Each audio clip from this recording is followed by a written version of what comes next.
On en vient à la suite des huitièmes de finale en Côte d'Ivoire. Les tenants du titre, les Sénégalais, ont été sortis hier soir de la CAN par les Ivoiriens qualifiés donc pour les quarts.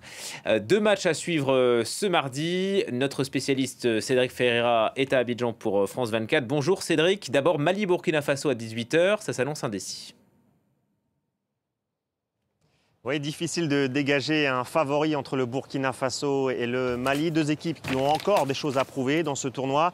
Les aigles maliens pensaient avoir pris leur envol avec une victoire d'entrée contre l'Afrique du Sud.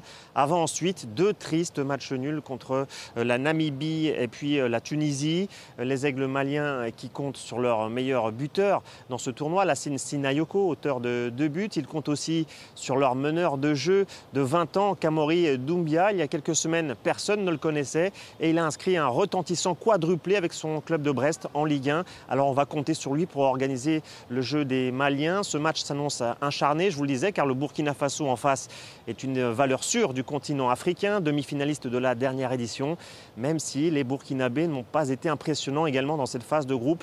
Une seule petite victoire pour les étalons face à la Mauritanie, 1-0. Du côté burkinabé, on compte sur l'attaquant qui évolue en Angleterre, Dengo Ouattara, et sur la star de l'équipe, Bertrand Traoré, auteur de 2 buts jusqu'ici.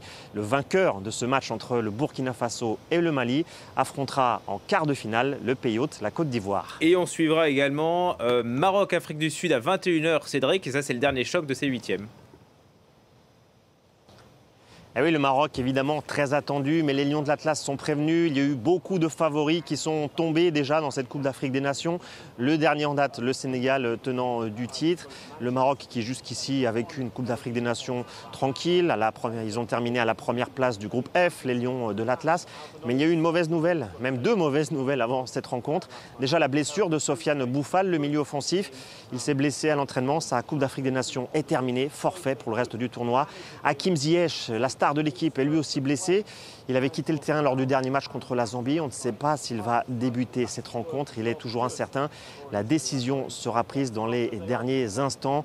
Vous savez, on surnomme souvent le Maroc le Brésil de l'Afrique pour la qualité de son jeu. Un surnom rejeté par le milieu marseillais Asdine Ounahi. Pour lui, le beau jeu ne compte plus. Il faut se qualifier absolument par tous les moyens, car le Maroc vise la victoire ici en Côte d'Ivoire. Ça sera face à une équipe d'Afrique du Sud qui connaît la recette pour faire tomber le Maroc, car depuis la Coupe du Monde, quelle est la seule défaite du Maroc? Eh bien, c'était contre l'Afrique du Sud lors des éliminatoires pour cette Coupe d'Afrique des Nations. Les Bafana Vapana vont jouer sans complexe et ils espèrent faire tomber un favori de plus dans ce tournoi.